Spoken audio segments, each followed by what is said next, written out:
صحیح بخاری میں ہے، جب نبی علیہ السلام کی وفات ہوئی، سیدنا ابوبکر حجرہ عائشہ میں داخل ہوئے، نبی علیہ السلام کا کفن مبارک ہٹایا، آپ کو ماتھے پہ بوسہ دیا اور کہا یا رسول اللہ، اللہ تعالیٰ آپ پہ 2 موتیں جمع نہیں کرے گا، ایک موت آپ کا مقدر تھی، وہ آپ کو آنی ہے. کیونکہ باہر حضرت عمر کھڑے ہوئے تھے تلوار لے کر کے، جو کہے گا کہ رسول اللہ فوت ہو گئے میں اس کی گردن کاٹ دوں گا. ان کا عقیدہ یہ تھا کہ جس طرح موسیٰ علیہ السلام چند دنوں کے لیے کوہ طور پہ چلے گئے، نبی علیہ السلام بھی واپس ایک نہ ایک دن آ جائیں گے اور اپنے مبارک ہاتھوں سے رومنز اور پرشینز کو شکست دیں گے.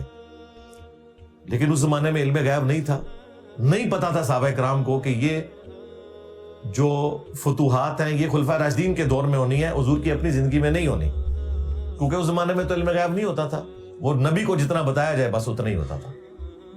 تو حضرت عمر اتنی سمجھدار شخصیت، ان کو بھی غلطی لگ گئی، تو وہ بیسیکلی حضرت ابوبکر ان کا جواب دے رہے تھے کہ بھئی 2 بار حضور کو موت نہیں آنی، بس یہ ایک دفعہ موت آئی، اب آخرت کی زندگی، اب دوبارہ نبی علیہ السلام نے دنیا میں واپس نہیں آنا اور نہ دوبارہ موت آنی ہے.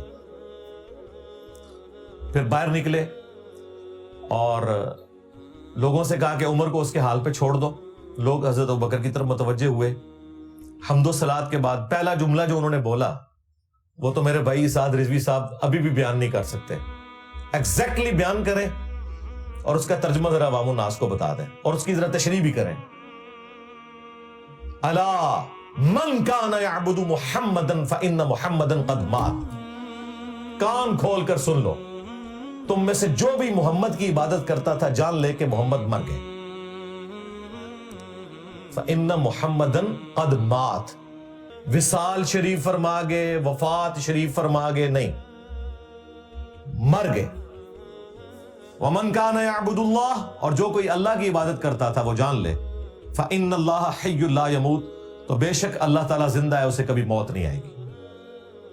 یہ حضرت ابوبکر کا عقیدہ ہے.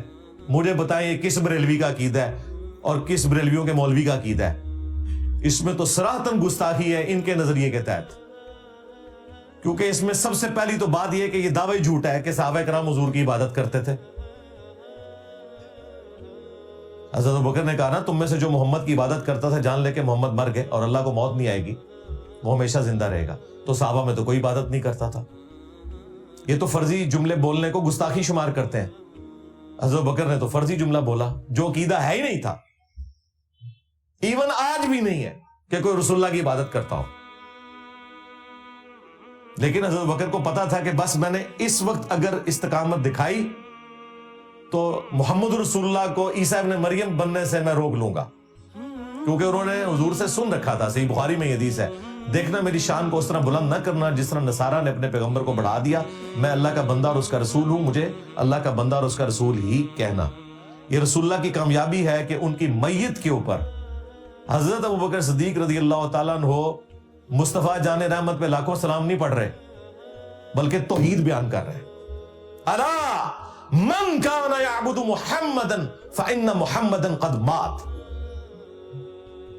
آگاہ ہو جاؤ، تم میں جو کوئی بھی محمد کی عبادت کرتا تھا وہ جان لے کہ محمد مر چکے، اور جو اللہ کی عبادت کرتا تھا وہ جان لے کہ اللہ تعالیٰ زندہ ہے، اسے کبھی موت نہیں آئے گی. فرضی جملہ بول دیا.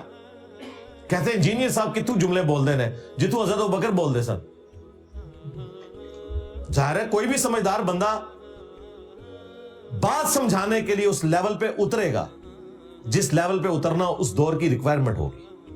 آج تم کہو گے نا کہ عبداللہ شاہ غازی نے سمندر روکا ہوا ہے، تو آج ہم یہ کہیں گے کہ کوئی بڑے سے بڑا انسان اپنا پیشاب بھی نہیں روک سکتا. سمندر روکنا تو بڑی دور کی بات ہے. یہ کہاں لکھا ہوا ہے؟ جہاں حضرت ابوبکر کی بات لکھی ہوئی ہے کہ جو محمد کی عبادت کرتا تھا جان لے کہ محمد مر چکے. کسی آیت حدیث میں یہ نہیں لکھا ہوا تھا. یہ ان کی ذاتی انٹرپریٹیشن تھی اور بالکل درست تھی. بعد میں انہوں نے ایک آیت پیش کی، اس کے بعد ایک اور آیت پیش کی، لیکن اس میں بھی یہ الفاظ نہیں تھے. اس میں صرف رسول اللہ کی موت کی خبر تھی. پہلی آیت پڑھی وما محمد الا رسول قد خلت من قبلہ الرسل افئن مات او قتل انقلبتم علی اعقابکم. محمد تو نہیں مگر ایک رسول، اگر یہ مر جائیں یا قتل کر دیے جائیں تو کیا تم اپنے دین سے الٹے قدم پھر جاؤ گے؟ غزوہ احد کے موقع پر جب حضور کی شہادت کی افواہ پھیل گئی تو یہ آیت نازل ہوئی. پاکستان میں ہم ترجمہ کرتے ہیں کہ محمد تو نہیں مگر ایک رسول، اگر یہ شہید ہو جائیں یا فوت ہو جائیں تو کیا تم دین سے الٹے، بلکہ وصال شریف فرما جائیں. لیکن قرآن نے یہ نہیں، سیدھی سیدھی بات ہوئی ہے، وما محمد الا رسول قد خلت من قبلہ الرسل افئن مات، اگر یہ مر جائیں او قتل یا قتل ہو جائے. پھر ایک اور آیت پڑھی، انک میت وانہم میتون، بے شک اے نبی تمہیں بھی موت آنی ہے، تمہارے مخالفین کو بھی موت آنی ہے.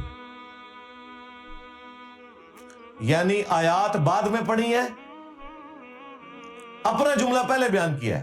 ہم تو دیکھیں کتنی احتیاط کرتے ہیں، ہم پہلے قرآن کی آیت بیان کرتے ہیں، پھر حدیث بیان کرتے ہیں، اس کے بعد اپنے جملے بولتے ہیں. حضرت بکر نے قرآن و حدیث بعد میں بیان کیا ہے، پہلے سیدھا جملہ بولا ہے، الا من کان یعبد محمدا فان محمدا قد مات. تو میں نے یہ سعد رضوی کو کہا تھا کہ تجھے بڑا شوق پڑا ہوا نا، تو عاشق ابو بکر بنا ہوا ہے، ابو بکر سے تم لوگوں کا کیا لینا دینا؟ تم لوگ بابوں کے دین کے ماننے والے ہو، ابو بکر کا دین تو بخاری مسلم میں لکھا ہوا ہے. تو یہ خطبہ جو ہے نا ترجمے کے ساتھ نا اپنی عوام کو بتا اور اس کی تشریح کر کہ یہ حضرت ابو بکر نے جملہ کیوں بولا ہے. کون صحابہ میں حضور کی عبادت کرتا تھا جنہیں حضور سمجھا رہے تھے یا تمہیں سمجھا رہے تھے؟ حضرت ابو بکر صدیق رضی اللہ تعالیٰ عنہ کہ تم نے اس قسم کا کوئی عقیدہ رسول اللہ کی طرف منسوب نہیں کرنا. کیوں فرضی جملہ بولا؟ کیا نکالا اس میں سے؟ نکالا ہے کہ بعد پھر بیچ انجینئر پہ آ جائے، پھر اینو پھڑے تھے، پھر چک چک کے نا سارے پرے سٹے. ظاہر ہمیں تو ایک دلیل چاہیے نا کہ آپ فرضی جملے بول سکتے ہیں. قرآن و سنت کو اسٹیبلش کرنے کے لیے جب جب ضرورت پڑے، جس ہتھیار کی ضرورت پڑے چلا دیں. تو اللہ کا شکر ہے یہ ویڈیو میری جنوری 2023 میں ریکارڈ ہوئی تھی، یہ جون 2024 آ گیا، 1.5 سال ہو گیا. سعد رضوی کو آرام ہے، اس کے بعد اس نے کبھی غلطی سے بھی میرا نام نہیں لیا.